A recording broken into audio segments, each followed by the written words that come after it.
नमस्कार साथियों। NTA UGC net paper 2 economics subject का क्लास लेकर आया हूं और आप लोग को बता दें कि जो स्टैटिक्स का क्लास हम ले रहे थे उन्हीं का अगला पार्ट है। और आज स्टैटिक्स का क्लास में हम लोग देखेंगे कुर्तोसिस। ठीक है, और यहाँ से प्रश्न रहते ही, ठीक है, जैसा यहाँ पर आप लोग देख पा रहे हैं कुर्तोसिस। ठीक है, तो यहाँ से प्रश्न रहते ही इन्हें वक्रता, कुदता, ठीक है, या फिर पृथुशीर्षत्व कहा जाता है। ठीक है, इसे 3 नाम से पुकारा जाता है। तो आप पहले हम सबको समझना होगा कि पृथुशीर्षत्व क्या है, वक्रता या कुदता क्या है। तो देखिए, कहता क्या है कि आपका पृथुशीर्षत्व द्वारा आवृत्ति वक्र के शीर्ष की प्रकृति अथवा वक्र में उन्नतोत्तर, ठीक है, क्या है, वक्र में उन्नतोत्तर का विश्लेषण किया जाता है। सरल शब्दों में अगर कहा जाए कि पृथुशीर्षत्व द्वारा हम यह जानने का प्रयास करते हैं कि आवृत्ति वक्र का शीर्ष कितना, ठीक है, नुकीला अथवा समतल है। समझ गए? कहने का मतलब एक इस तरह से उठा हुआ रहता है ना। तो ये आपका कितना समतल है या कितना नोकीला है, बस ये जानने को होता है। समझ गए? इस संदर्भ में इनको परिभाषित किए हैं कॉरस्टन और कॉडेन। ठीक है, 2 अर्थशास्त्री हैं। इस संदर्भ में अपना विचार व्यक्त करते हैं और कहते क्या है, सो देखिए कि पृथुशीर्षत्व का माप उस मात्रा को व्यक्त करता है जिसमें एक आवृत्ति वितरण का वक्र नुकीले या चपटे शिखर वाला होता है। समझ गए? जो अभी हम लोग परिभाषा में देखें, ठीक है, वही इसमें भी कहा गया है। उसी तरह से अगला अर्थशास्त्री है गैरेट। गैरेट का कहना है कि पृथुशीर्षत्व शब्द इस बात को बतलाने वाला है कि आवृत्ति वितरण प्रसामान्य की तुलना में नुकीले, ठीक है, शिखर वाला या समतल शिखर वाला है। इसी तरह से आपका पृथुशीर्षत्व के माप का उद्देश्य को हम लोग देखते हैं।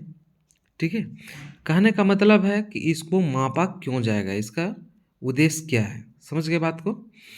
तो चलिए मित्रों, देखिए कि आपका उद्देश्य है ना क्या, कि पृथुशीर्षत्व के माप का उद्देश्य है ना, का मुख्य उद्देश्य क्या है, यह पता लगाना है कि समांकमाला के माध्यम में आवृत्तियों का जमाव या केंद्रीकरण किस प्रकार है। किसमें? समांकमाला के माध्य आवृत्तियों का किसमें जमाव और केंद्रीयकरण किस प्रकार है।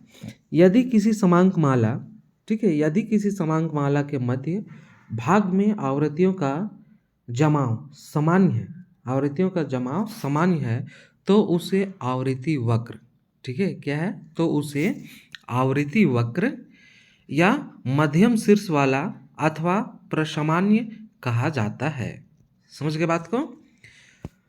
तो यदि आवृत्तियां मध्य भाग, है ना, मध्य भाग में बहुत सघनता के साथ केंद्रित है, तो इसके वक्र को लंबे या नुकीले शीर्ष वाला वक्र कहा जाएगा।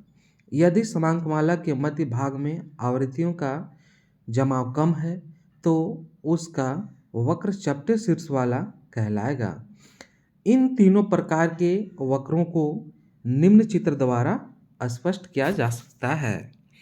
तो कहने का मतलब है कि जो हम लोग उद्देश्य देख रहे थे, है ना, कि आपका कुर्तोसिस का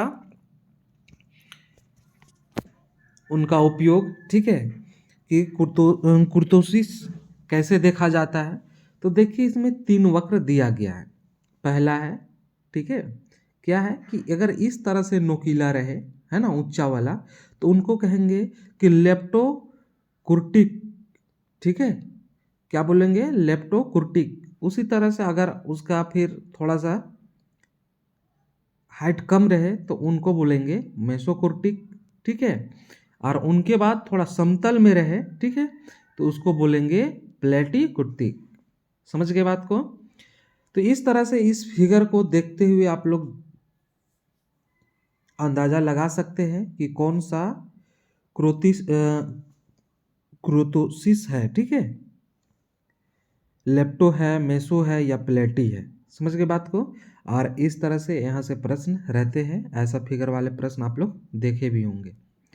चलिए, अब इनकी अगर देखा जाए कि कुर्तोसिस का माप कैसे किया जाता है, ठीक है, तो इनका मापने का जो विधि है उनको देखिए, ठीक है, कि इसे आप हम लोग एक मैथ के, है ना, गणित के माध्यम से भी, अंक आंकड़ा के माध्यम से भी मापा जा सकता है। जैसा पृथुषित्व के माप के लिए कार्ल पियर्सन ने बीटा 2, है ना, बीटा 2 अथवा गामा R2, ठीक है, क्या है, गुणांकों को प्रस्तुत किया जो निम्न प्रकार है। पहला है बीटा 2 गुणांक। इस गुणांक में चतुर्थ और द्वितीय परिघातों के आधार पर पृथुषित्व को मापा जाता है। वैल्यू ऑफ, ठीक है, कुर्तोसिस बीटा 2 बराबर μ4 बाई μ2 का होल स्क्वायर, ठीक है, ये आपका फार्मूला हो गया। अब यहाँ देख सकते हैं कि आप लोग का प्रश्न यहाँ से बनता है, ठीक है, कि आपका इस जो है, आपका ये जो 5 है ना, जो संबंध, ठीक है, क्या कहता है कि बीटा 2 की गामा के पश्चात पृथुषित्व का निर्वाचन, ठीक है, क्या है, का निर्वाचन आपका निम्न प्रकार किया जाता है। तो देखिए, पहला, दूसरा, तीसरा, चौथा, पांचवा, ये 5 है। जैसे बीटा 2 बराबर 3 तो वक्र मध्यम शीर्ष वाला होगा। अगर बीटा 2 बड़ा है ना, बीटा 2 आपका क्या है, बड़ा है 3 से, तो वो होगा नुकीले शीर्ष वाला, ठीक है। और बीटा 2 जो है छोटा है 3 से, तो वो होगा वक्र चपटे शीर्ष वाला। समझ गए। अब बीटा 2 का मूल्य धनात्मक तो समांतर माध्य के निकटतम पदों की संख्या सामान्य वितरण की अपेक्षा अधिक होती है। यदि बीटा 2 का मूल्य ऋणात्मक है तो समांतर माध्य के निकटतम पदों की संख्या सामान्य वितरण की अपेक्षा कम होती है। समझ गए बात को। तो इस तरह से आप लोग देख पा रहे होंगे, ठीक है, कि आपका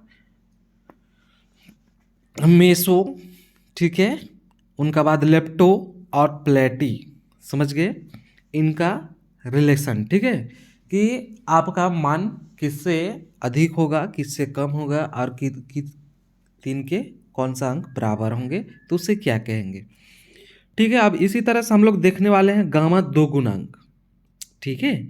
गामा 2 गुणांक का तात्पर्य है, ठीक है, इसमें भी आपका बताया जा रहा है कि पृथुषित्व के मापने के लिए एक फार्मूला का उपयोग किया गया है, ठीक है, प्रयोग। जैसे कहता है कि आपका गामा, ठीक है, 2 बराबर बीटा 2 माइनस 3, या फिर कह सकते हैं μ4 minus 3 into μ2 square by μ2 square, ठीक है।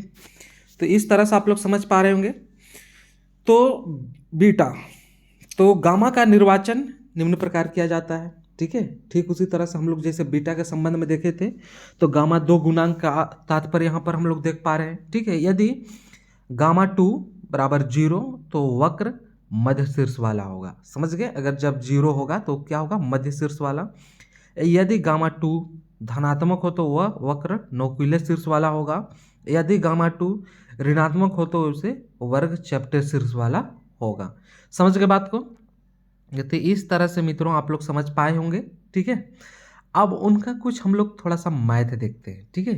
कहने का मतलब इसको आंकड़े के आधार पर हम लोग समझने का प्रयास करते हैं, और जो भी फार्मूला दिया हुआ था उनका हम लोग फार्मूला का उपयोग करते हुए हम लोग कुर्तोसिस निकालते हैं, ठीक है। तो कहता है कि इस निम्न समांकों के पृथुषित्व के बारे में निर्णय दीजिए, ठीक है। चलिए, अच्छी बात है। पहला ऑप्शन है दूसरा ऑप्शन है, तीसरा ऑप्शन, मतलब प्रश्न दिया हुआ है कि μ2 बराबर 7, ठीक है, μ2 बराबर 6, μ2 है ना बराबर 8 और μ4 बराबर 93, μ4 बराबर 108 और μ4 बराबर 208। तो चलिए हम लोग ए वाले की बात करते हैं, ठीक है। कहने का मतलब ये जो संख्या दिया हुआ है उसका हम लोग ज्ञात करेंगे।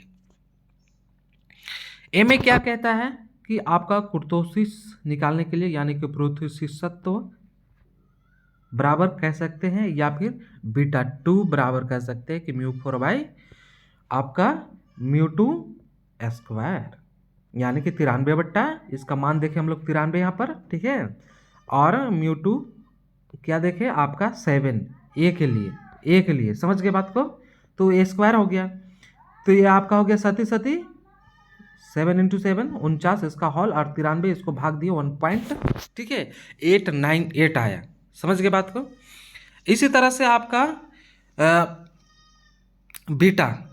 बीटा का मान 3 से कम है, जैसे अभी हम लोग देखे थे, है ना, शर्त ऊपर में कि 3 से आपका कम रहेगा, है ना, कम आता है तो आवृत्ति वक्र चपटे शीर्ष वाला होता है। समझ गए, उस शर्त को भी याद रखना है और उसी शर्त से प्रश्न भी आते हैं। समझ गए। उसी तरह से बी में है, देखिए आपका बीटा 2 बराबर μ4 बाई, है ना, आपका μ2 स्क्वायर, ठीक, इसका में आपका 3 आया, तो इसका मान 3 के बराबर है। अतः क्या हो सकता है, समझ गए, अतः क्या हो सकता है, आवृत्ति, ठीक है, आवृत्ति वक्र मध्य शीर्ष वाला है। क्या है, मध्य शीर्ष वाला। अब इसी तरह से हम लोग सी थर्ड वाले ज्ञात करते हैं कि बीटा 2 बराबर μ4 बाई μ2, है ना, का स्क्वायर। तो इसको हम मान रखेंगे, मान रखने के बाद मेरा आता है क्या, कट छट के 3.25, है ना। तो इसमें देखा जा रहा है कि बीटा 2 का मान 3 से क्या है, अधिक है, यानी कि 0.25 अधिक हो गया, यानी कि आवृत्ति वक्र नुकीले शीर्ष वाला है। क्या, नुकीले शीर्ष वाला है। समझ गए। तो इस तरह से हम लोग तीनों आपका क्या है, शर्त को देख पाए। इसमें आपका बीटा 2 गुणांक और गामा 2 गुणांक, इनका शर्त को याद रखना है, ठीक है।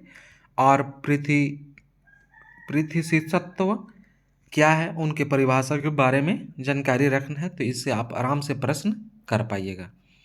तो इस तरह से आज की क्लास समाप्त होती है, ठीक है। अगर मित्रों आप लोग को अच्छा लगे तो इसी तरह से वीडियो पाने के लिए आप चैनल को सब्सक्राइब कर लें और इसे अधिक से अधिक मित्रों तक शेयर भी करें। थैंक यू मित्रों, बहुत बहुत धन्यवाद।